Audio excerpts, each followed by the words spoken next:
Hello everyone and welcome back to my channel. स्वागत करता हूं आपका फिर से एक नए वीडियो में। तो आज की वीडियो एक बुक रिकमेंडेशन वीडियो है जिसमें मैं आपको कुछ बुक्स के बारे में बताने वाला हूं। जो बुक है तो बहुत ही अच्छी और साथ ही आपको बहुत ही अच्छी लगेंगी जब आप इन बुक को पढ़ोगे। उनमें से ये ज़्यादातर ऐसी बुक हैं जिनकी प्रशंसा बहुत सारे लोगों ने की हुई है। और एक बुक तो हैरी पॉटर सीरीज़ की तरह ही सारे लोगों ने, सारे बुक लवर ने, सारे बुक रीडर ने तो पढ़कर ज़रूर रखी होगी, क्योंकि ये बुक है ही ऐसी।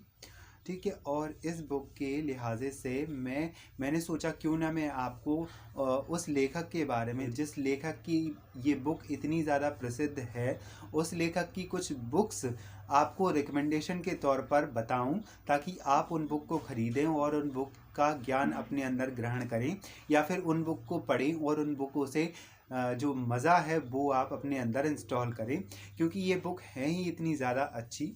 मेरे लिहाजे से मेरे पास ये 3 बुक्स हैं जो मुझे लगता है कि पोलो कोलो की बहुत ही अच्छी बुक हैं। पाउलो कोलो एक ऐसे राइटर हैं जो हर एक किताब को लिखने में बहुत ही ज़्यादा एफर्ट लगाते हैं, और उनकी किताब जब लिखी जाती है तो उनकी किताब बहुत ही अच्छी होती है। हाल और ज़्यादातर उनकी बुक बेस्ट सेलर बुक की सूची में ज़रूर आती हैं। तो ये 3 बुक हैं जो मैं आपको बताने वाला हूँ पोलो कोलो की। ये है द एल्केमिस्ट, जाहिर और द स्पाई। इन तीनों बुकों को मैं आज आपके सामने लेकर आया हूं, और ये एक रिकमेंडेशन टाइप वीडियो है। आप चाहें तो ये बुक खरीद सकते हो और इन बुकों को पढ़कर मज़े उठा सकते होगे। तो मैंने इनमें से ये वाली बुक पढ़ ली है, रीड कर ली है। और इस बुक की, जाहिर की, मैंने ई बुक पढ़ी थी और द स्पाई की ऑडियो बुक सुनी थी। ठीक है। तो मैंने इन बुकों को एक लिहाजे से कहूँ तो पढ़ ही लिया है पूरे तरीके से, और मैं आज आपके सामने इन बुक का रिकमेंडेशन लेकर आया हूँ। तो शुरू करते हैं इस वीडियो को बिना किसी देरी के। मैं आपको फर्स्ट बुक बताता हूँ, द एल्केमिस्ट।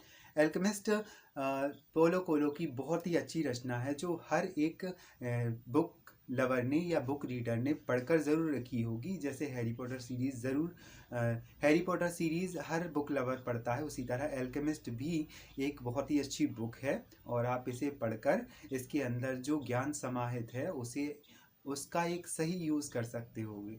सही बात तो ये है कि एल्केमिस्ट उनकी बहुत ही अच्छी रचना है और एक बेस्ट सेलिंग बुक भी रही है, और अभी भी बेस्ट सेलिंग बुक चलती है और लोग उसे खरीदते हैं और बड़े चाव से पढ़ते भी हैं।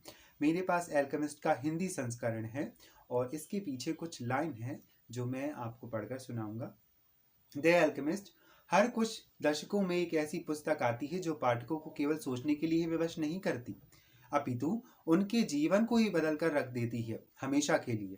अल्केमिस्ट एक ऐसी ही अभूतपूर्व पुस्तक है। पोलो कोलो द्वारा लिखित इस पुस्तक की विश्व भर में 2 करोड़ से अधिक प्रतियां बिक चुकी हैं, और अब तक देश विदेश की 55 भाषा में इसका अनुवाद हो चुका है। तो देख सकते हो, इसके लेख के अनुसार ही आपको पता चल गया होगा कि अल्केमिस्ट कितनी ज़्यादा प्रसिद्ध बुक है। यह अंडालूसिया के रहने वाले सैंटियागो नाम की एक गडरिये की कहानी है जो एक असीम और भव्य सांसारिक खजाने को प्राप्त करने की इच्छा रखता है।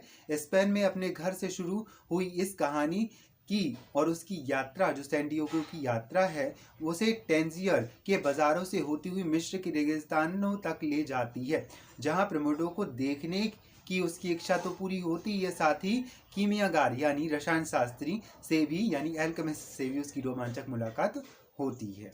यह कहानी हमें अपने दिल की आवाज़ सुनने और अपने जीवन में प्रखर हुए और बिखरे हुए चिन्हों और सपनों को पढ़ने और स्वयं को अपने सपनों को पूरा करने के लिए प्रयत्नशील रहने की एक सीख सिखाती है। लेखक पोलो कोलो का जन्म ब्राज़ील में हुआ था। आज वह विश्व भर में सबसे अधिक पढ़े जाने वाले लेखकों में से एक है। अनेक सम्मान व पुरस्कार प्राप्त कर चुके यह लेखक एक कहानीकार हैं जिनके लेखनों में लोगों को जीवन बदल जाने वाली कथा कहते हैं। ठीक है। इनके पोलो कोलो की हर एक बुक में जीवन को रूपांतरित करने वाली या जीवन को बदल डालने वाली कथा संग्रहित होती है। ठीक है। तो ये है द एल्केमिस्ट, और ये मेरी अभी रीडिंग में चल रही है। मैं इसका जल्दी से जल्दी बुक रिव्यू देने वाला हूँ, क्योंकि मैंने इस बुक के समथिंग पहले भी मैंने ये बुक पढ़ी है, लेकिन अभी तक मैंने ये बुक फिनिश कर ली थी, लेकिन मैं चाहता हूँ मैं इसे फिर से पढूं, और इसी वजह से मैंने इसके समथिंग 30 पेजेस पढ़ लिए हैं। ठीक है। बढ़ते हैं नेक्स्ट बुक पर। तो जो नेक्स्ट बुक है वो है पोलो कोएल्हो की दूसरी बेस्ट सेलिंग और विख्यात पुस्तक ज़ाहिर, विश्व प्रसिद्ध रचना ज़ाहिर का हिंदी अनुवाद, जिसे कमलेश्वर ने अनुवाद किया है। और ये पोलो कोएल्हो की बहुत ही अच्छी रचना है और ये बुक थोड़ी थिक लगेगी आपको, थोड़ी है, समथिंग 300 पेजेस हैं इसमें। हाँ, 300 पेजेस हैं।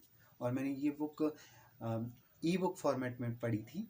मैंने इसे हार्ड कॉपी में ख़रीदा। अब मैं इसे पढ़ूंगा और फिर आपको इसका भी बुक रिव्यू दे दूंगा। मैं इसमें से कुछ लाइनें हैं जो मैं पढ़कर सुनाता हूँ आपको, ठीक है। यह गुजरते वक्त और उनकी झलक से आरंभ होकर एक सनक पर खत्म होता है, यानी ये ज़ाहिर कहानी एक सनक पर खत्म होती है। एक दिन एक नामी पत्रकार पाता है कि उसकी पत्नी एक युद्ध संवाददाता बिना कोई चिन्ह छोड़े गायब हो गई। हालांकि समय के साथ अधिक सफलता और नया प्रेम उसकी जिंदगी में आ जाता है, लेकिन उसकी प्रेमिका की अनुपस्थिति के कारण एक रहस्य बना रहता है और उसकी मोह माया बढ़ती चली जाती है।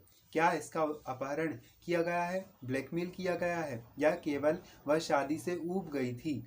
उसके द्वारा की गई बेचैनी उसके आकर्षण को जितना प्रबल करती है।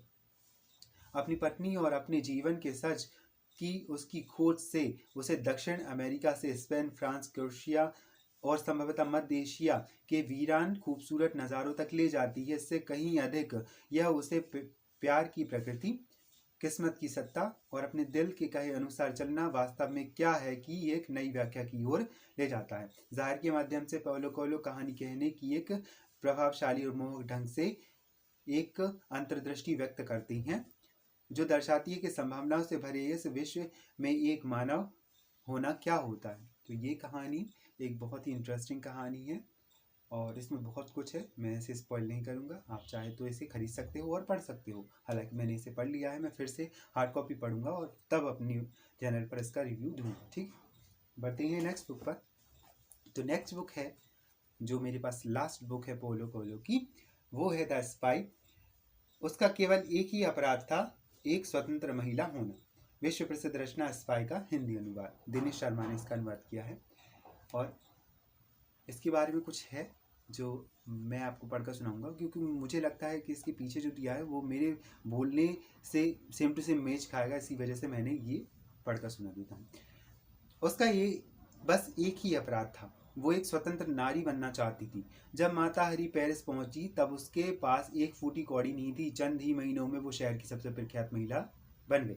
नर्तकी के रूप में उसने दर्शकों को स्तंभित और आनंदित किया। एक गणिका के रूप में उसने उस दौर के सबसे अमीर और प्रभावशाली पुरुषों को मोहित किया। मगर जब युद्ध की आशंका ने एक देश को भयंक्रांता कर दिया, तब माता हरी की जीवन शैली ही उसके संदेह के दायरे में लाकर खड़ा कर दिया।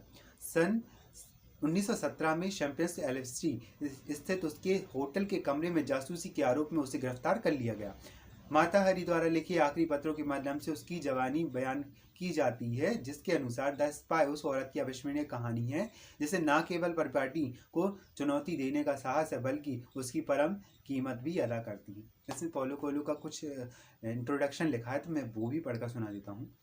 पोलो कोएल्हो का अपना जीवन ही उनकी किताबों की प्रेरणा स्रोत है। उन्होंने मृत्यु से आंख मिचौली खेली, पागलपन से बचे, यातना सही, जादू और कीमयकारी में प्रयोग किया, दर्शन शास्त्र एवं धर्म का अध्ययन किया, पढ़ने की को लालायत रहे, अपनी आस्था खोई और पाई, तथा प्रेम की आनंद एवं पीड़ा का अनुभव किया।